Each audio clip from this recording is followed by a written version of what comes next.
vámonos nos fuimos con mis papás no son testigos de Jehová. E imagínate lo difícil que fue para mí decirles todo por lo que había pasado.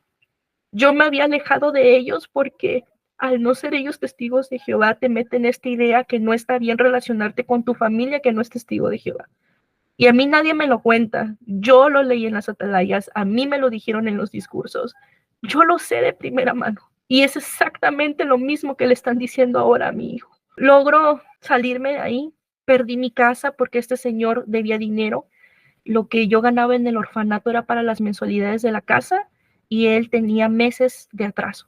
Perdí mi casa, me fui con mis papás y estando con mis papás, mi hijo estaba conmigo. Por esta presión de los ancianos de no meter una denuncia, de no meter abogado y el hecho que no podía divorciarme porque, entre comillas, todavía no había una base bíblica, llegamos a un acuerdo verbal con él. Los primeros meses mi hijo estuvo conmigo, pero mi situación estaba muy mal. Yo estaba pasando por una crisis emocional muy fuerte, muy fuerte. Y los ancianos iban constantemente a decirme que ese no era un ambiente espiritual para mi hijo. Mi niño en ese entonces tenía 9 años, yo era precursora regular.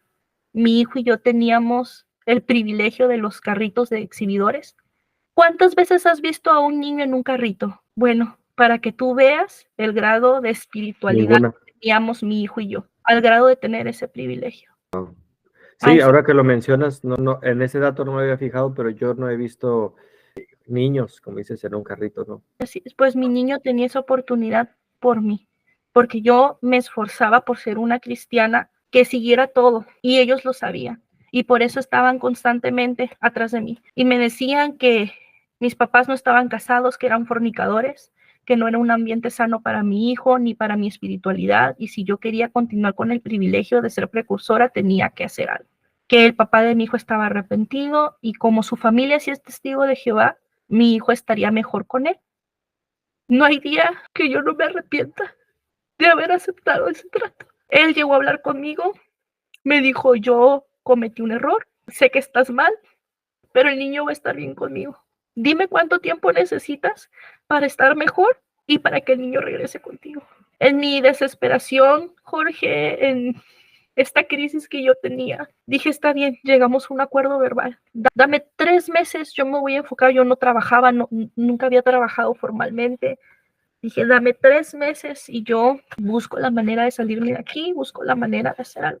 Durante esos 3 meses tenía contacto con mi bebé, pero muy poco, porque yo me dediqué a trabajar, Jorge. Me dediqué de lleno a trabajar. El único trabajo seguro que pude encontrar fue de técnico instalador de antenas Dish y no es comercial. Yo andaba colgada en los techos instalando antenas con las manos llenas de callos, quemada por el sol y tratando de sacar lo más posible de ventas para poder tener dinero. Pues él aprovechó eso y empezó a meterle a mi hijo la idea que yo lo había abandonado, que yo no lo buscaba. Me mandaba mensajes o me hablaba diciéndome, hey, busca al niño. Yo le decía, es que estoy trabajando, hoy no puedo verlo. Este fin de semana dijimos que iba a trabajar yo 3 meses seguidos para después poder acomodarme. Porque, o sea, ¿en qué cabeza cabe que una mujer en esas circunstancias va a tener tiempo para todo? Claro. Pero él utilizaba la culpa, utilizaba a mi hijo para hacerme daño, utilizaba la religión para hacerme daño. Mi niño me marcaba llorando, que me extrañaba, que su papá le decía que yo era una materialista, que yo dejara de trabajar. Y eso a mí me partía el alma, pero tenía que ser fuerte. Hablaba yo con él y le decía que me diera oportunidad, que las cosas iban a mejorar. Pasó el periodo de los 3 meses que pedí y cuando por fin logré juntar un dinero, mis papás también me ayudaron y pedí a mi hijo de vuelta y ya no me lo dieron. Para el 2020 yo empezaba a verlo un poco. A veces un fin de semana sí, a veces un fin de semana con el pretexto de que el niño todo el tiempo o andaba predicando o estaba en las reuniones o tenía algo con los hermanos. Y como yo en ese tiempo todavía estaba adoctrinada, yo decía, bueno, mi hijo está haciendo algo espiritual, está bien.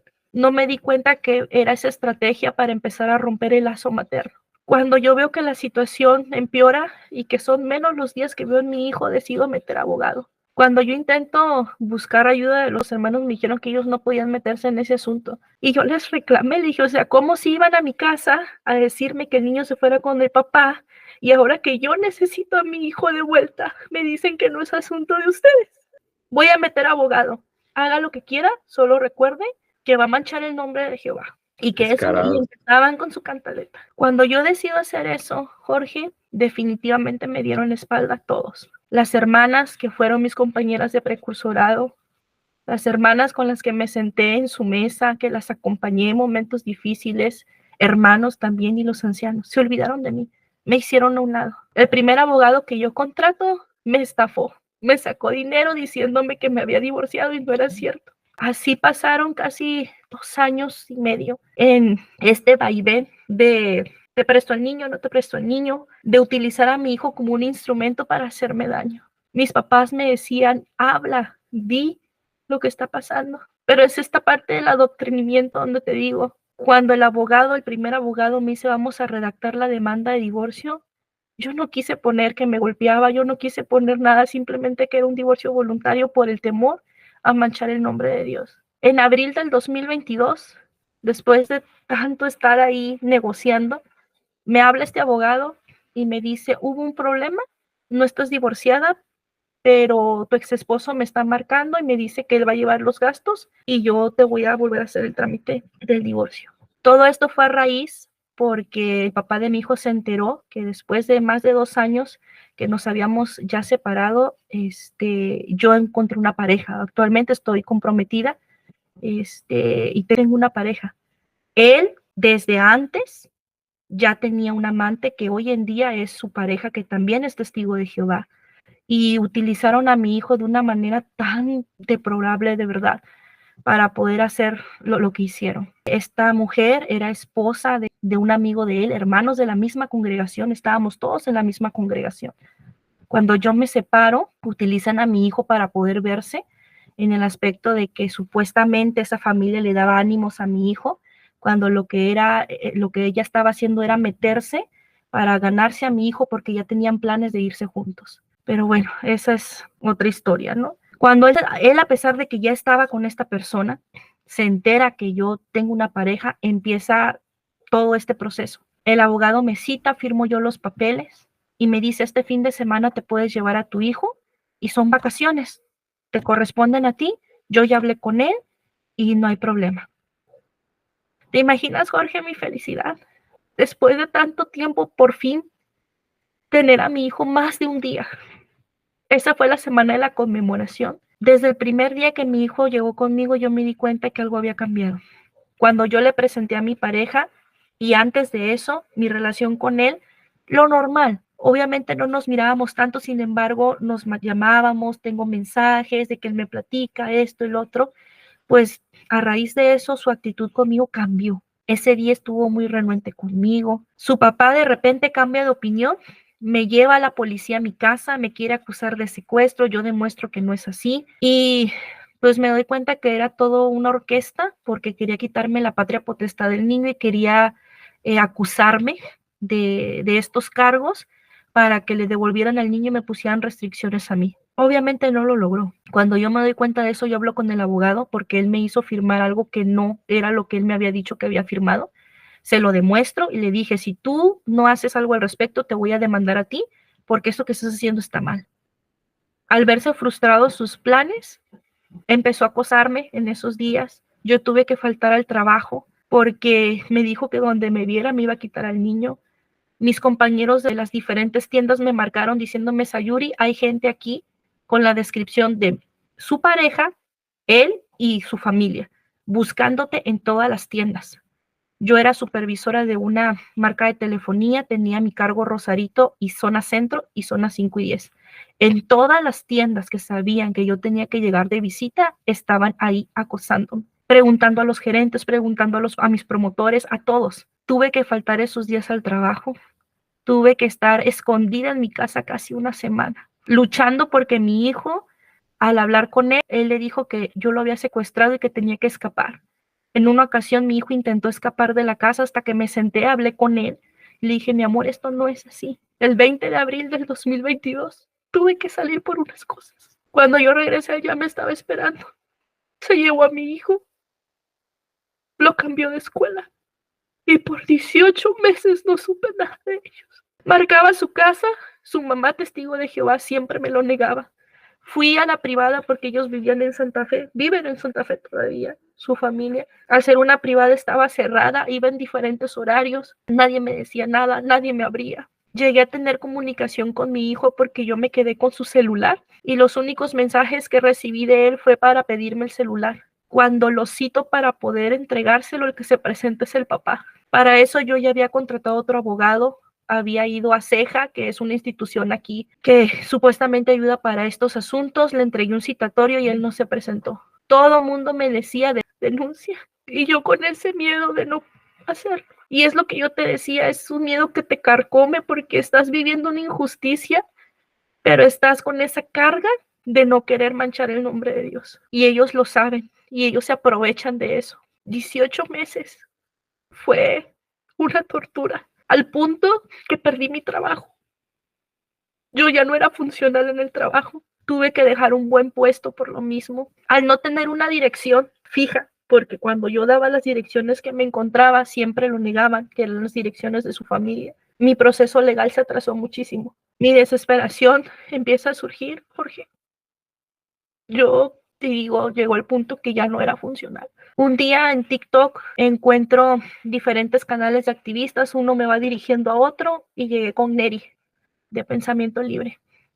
Como te dije, yo estoy en un club de lectura. Unas semanas antes habíamos leído el libro de la regla de los 5 segundos, donde básicamente es 5, 4, 3, 2, 1, aviéntate. Y dije, tengo que hacerlo ya, tengo que alzar la voz porque si no voy a poder recuperar a mi hijo. Contacté a Neri y así sin pensarlo, simplemente empecé una entrevista con él como lo estoy haciendo contigo. En ese entonces, estoy hablando de menos de 4 meses, estaba todavía yo doctrinada con el hecho que no quería manchar el nombre de Dios. Pero necesitaba una dirección, necesitaba encontrar a mi hijo. Mucha gente responde y me empieza a decir, lo hemos visto aquí, lo hemos visto allá, y logro encontrar un domicilio. Mi abogado presiona para que el juez le pida que se presente porque él no se presentaba, si no se le iba a multar. El 17 de octubre, después de 18 meses sin ver a mi hijo, sin saber de él, lo veo solamente 5 minutos en el juzgado cuando él presenta su declaración. Fue un shock para mí ver a un adolescente. Me he perdido 4 años de la vida de mi hijo. Yo no tengo ninguna restricción legal con él. Le piden que dé su declaración y en su declaración el niño dice que no quiere estar conmigo, que yo solamente lo quiero porque para mí es como un trofeo, entre otras cosas que no puedo indagar mucho, pero el Ministerio Público toma la declaración y el juez toma la decisión de mandarnos a peritajes psicológicos a todos, al niño, a su papá, a la actual pareja y a mí. Yo he hecho todo lo que me ha pedido el juez, porque también nos mandó a escuela para padres, yo estoy en terapia, tengo ya un abogado, porque gracias al video que saqué con Neri, mucha gente se empezó a contactar conmigo. Yo ignoraba que esto que estoy viviendo se llama violencia vicaria. La violencia vicaria es un tipo de violencia en donde por el simple hecho de ser mujer, este hombre utiliza a mi hijo como instrumento para hacerme daño. Él me lo decía, me lo cumplió. El día que decidí dejarlo, se llevó a mi hijo. Este colectivo me ha ayudado muchísimo con el tema legal y aquí quiero hacer una pausa. Si hay alguien que está pasando por lo mismo, quiero decirte que sí hay gente que te ayuda. Hay mujeres, madres protectoras luchando por el derecho de otras madres. Yo no sabía qué hacer, no sabía dónde ir y ellas me han guiado en todo el proceso. Hoy en día tengo denuncias en fiscalía por sustracción y por violencia vicaria, pero están en carpeta de investigación porque aquí va la respuesta para Vincent. Él no se presenta. Se le ha citado y él no se presenta porque no quiere dar la cara. Se le ha pedido que se presente para las declaraciones y para que esto continúe o llegar a un arreglo. Cuando el licenciado de acuerdo en lo civil nos sentó, porque antes de llegar a un juicio se piden arreglar las partes. Lo que él le dijo fue que nos íbamos a ir a juicio porque mi hijo no quiere convivir conmigo y él no puede obligarlo a convivir con su mamá. Terrible. Ahora, algunos que estoy viendo algunos comentarios, mucha gente que no sabe lo que realmente son los testigos de Jehová, el adoctrinamiento que hay, muchos ni siquiera saben qué es una secta, qué define una secta. Y algunos pueden pensar, bueno, son casos aislados, a lo mejor este testigo de Jehová era así, no es la religión. Muchos pueden, y veo algunos comentarios, pero ¿por qué no denunciaste si te sustrajo a tu hijo 18 meses? Y es una falta de conciencia y de empatía de saber lo que es vivir en estos grupos. Son organizaciones coercitivas. De hecho, así hice un video que se trata sobre las organizaciones coercitivas, donde es fácil señalar y decir, ¿por qué no levantaste la voz antes? ¿Por qué no hiciste esto? ¿Por qué no hiciste aquello? Pero eso es hablar desde el total desconocimiento de lo que una víctima de estas sectas está padeciendo. Y te entendemos muy bien, Sayuri, los que te apoyamos, estamos contigo y entendemos de ahora en retrospectiva, me imagino que tú puedes ver y decir precisamente lo que ellos dicen. ¿Por qué no hiciste esto? Bueno, ¿por qué no lo hice? Precisamente porque estaba cautivado y cautivo, ¿no? Encerrado en esta organización. No había manera. No es que uno, claro, hay muchas cosas que se pudieron haber hecho, pero el hubiera no existe. Es el momento ahorita que estamos levantando la voz, que estás levantando tu voz, y es saber que una organización coercitiva o secta, eso hace precisamente, hacerte sentir mal de decir, no, no puedo, no voy a denunciar, incluso meterte miedo, ¿por qué no, verdad? Me imagino también. Sí, ese día en los juzgados fue lo que él me dijo. Entre más estés hablando mal de la religión, menos vas a ver a tu hijo. ¿Por qué? Y te digo, yo lo viví en carne propia. Y no lo digo yo, está en sus publicaciones. Todos sabemos que cuando dejas de ser testigo de Jehová, la familia que se queda adentro te practica el ostracismo. Hasta ahorita, perdón, Sayuri, para aclarar a muchos testigos que nos ven, que siguen negando que existe el ostracismo. Cuando yo los entrevisto en la calle, me dicen que eso es mentira, que si uno puede dejar de ser testigo de Jehová y no pasa nada, es mentira que se hace el ostracismo, que ellos no le dejan de hablar a nadie. ¿Qué nos puedes platicar sobre esto? Me he encontrado hermanos, me he encontrado a los ancianos y se cruzan la acera, no me dan la cara. El papá de mi hijo es testigo de Jehová, su esposa es testigo de Jehová, mi hijo es publicador no bautizado, su familia es testigo de Jehová. Yo le pedí ayuda a su familia y como yo ya no me reúno, ¿sabes qué fue lo que me contestó la mamá de él? Me dijo, ¿para qué quieres a tu hijo si él está bien con los hermanos, lo tratan bien y está bien con su papá? O sea, una persona que no es madre del niño te está diciendo lo que es mejor para tu hijo. Por ser la abuela paterna. Terrible. Eso que mencionabas de hacer violencia vicaria ha sido para mí un término nuevo, pero que ya empecé a escuchar en otras mujeres testigos de Jehová. No es esta es la tercera vez que oigo de la violencia vicaria. Y algunos he escuchado que se tratan de justificar cuando Cristo dijo, pondré el hijo contra la madre y contra el hijo. Nada tiene que ver la situación que viviste tú con lo que Cristo habló. Aquí habló cuando un familiar quiere dejarte por seguir a Cristo. El familiar dice, ¿sabes qué? Ya no quiero estar contigo porque sigues a Cristo. Diferente es a decir, aléjate de mí, ¿no? Es buscar y cortar esos lazos que Cristo jamás mandó. Es algo, y aquí hago esa aclaración, jamás Cristo mandó a que practicáramos ostracismo con nadie. No, y sabes qué, Jorge, mira, es una de las cosas que yo estoy denunciando y alzando la voz. Mi tema legal está avanzando porque se está haciendo. Es lento, pero se está haciendo. Por más que se esconda, va a tener que dar la cara. Lamentablemente, como me dice mi abogado, aquí el problema es que el niño no quiere convivir conmigo.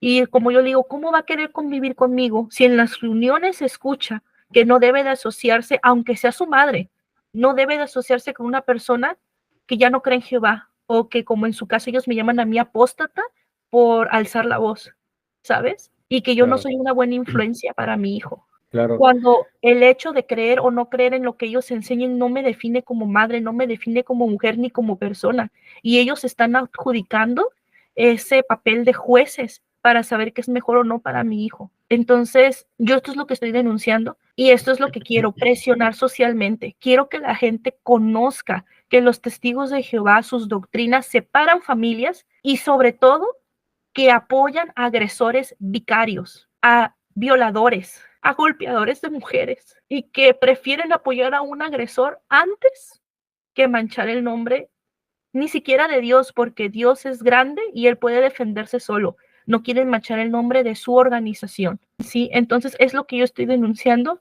y como te lo decía ayer, yo no le deseo a ninguna madre el infierno que yo estoy viviendo. Si esto puede ayudar a otras mujeres que están pasando lo mismo, a que no tengan que esperar 4 años, que sepan que hay instituciones que te ayudan, que hay colectivos de mujeres que te apoyan, que hay abogados que pueden llevar tus casos, porque yo sé que el tema principal es el dinero. Créanme, el dinero como quiera se consigue, pero la ayuda siempre va a estar ahí. No están solas y no tienen por qué callar. No es cierto que van a manchar el nombre de Dios. Ellos son los que van a rendir cuentas por las maldades que están haciendo. Y véanlo así, yo es como me lo estoy planteando. Para ellos, nuestro silencio es comodidad, porque si no hay víctima, no hay delito que perseguir. Así que basta de eso. Y como te decía, yo quiero presionar socialmente y quiero que mi hijo vea por qué estoy luchando. Ellos le han dicho que yo no lo quiero, que yo lo veo como un trofeo, que yo lo abandoné, que soy una mala madre. Y quiero que vea que no es así. Ninguna mujer, a ninguna madre le gusta hacer pública su lucha. A mí no me gusta estar aquí delante de una cámara y que todo el mundo tenga el derecho de señalarme o juzgarme o decir, pero a esto nos obliga con tal de hacernos escuchar. Claro, lo decíamos hace unos segundos, benditas redes sociales que lo que hoy pasa en Japón nos enteramos así. Y créeme que esto se va a ver, hay mismos testigos de Jehová, no ex testigos, sino testigos actuales que están en España, que están en Colombia, que de repente, yo sé que están viendo esto y que esto va a ir más allá, va a trascender. Mencionabas hace rato que tu hijo no quiere verte. Eso hacen las sectas. Tu hijo cree que no quiere verte, pero es tu hijo, tiene tu sangre. Yo sé, yo puedo saber que su corazón late cuando te ve. Trata de reprimir ese sentimiento porque lo que la secta hace es hacerte creer que tú estás tomando una decisión, hacerte creer que eres tú el que quiere eso, no es la organización, soy yo. Y ojalá que después podamos en otra ocasión que nos hables del tema de la sangre, muchas otras doctrinas que ellos practican creyendo que lo hacen porque ellos quieren, ¿no? Un tema tan sencillo como el tema de la barba, ahorita nos dice, no sé si te enteraste también de estas nuevas luces, Sí, ¿no? claro. Y mira, no solamente eso. Bueno, sí, con lo del tema de la barba es algo que yo de hecho lo posteé en mis redes sociales. Te acostumbras y piensas que es normal que te digan cómo vestir, cómo arreglarte, porque hasta en tu vestimenta. Yo que fui mujer crecida, por así decirlo ahí, te controlan eso. Si tú vas en una reunión y algo no les parece, te lo dicen.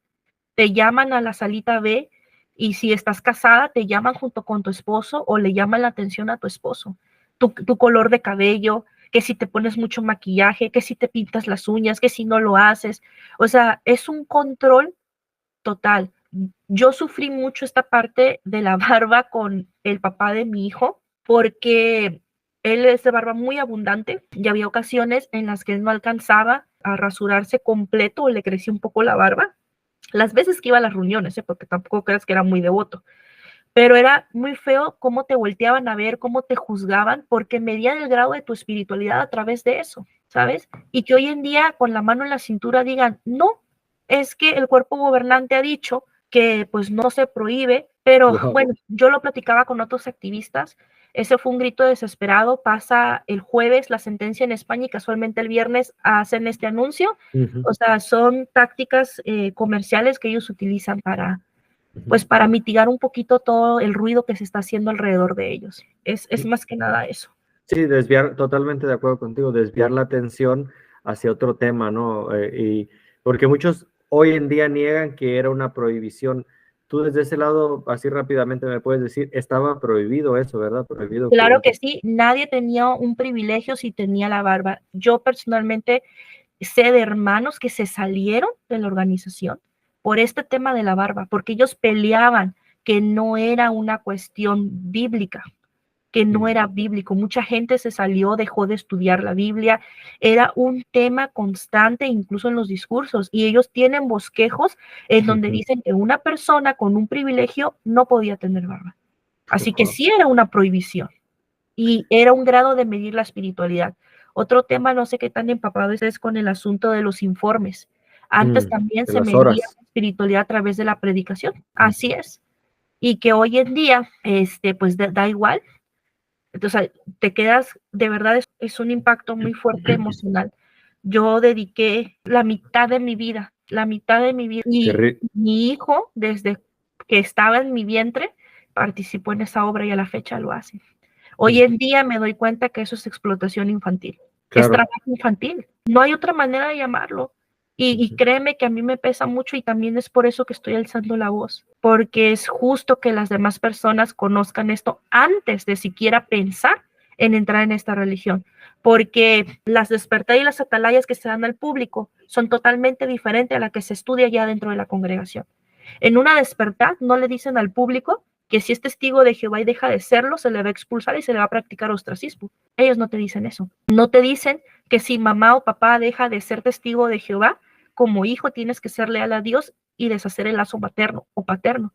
Eso no te lo dicen. Eso no lo vas a ver en el libro familiar que es para el público. Eso lo vas a ver en sus publicaciones que son de estudio, en el libro organizados, en el libro que es Pastorea en el Rebaño, en el libro de los ministeriales. Entonces, yo estoy muy a favor con este movimiento que están haciendo en España, en donde no se pide que desaparezca, se pide que se regularice y que la gente conozca a lo que se están metiendo. Y si aún así ellos deciden y son felices, qué bueno, pero que sepan, no que se les engañe para entrar ahí.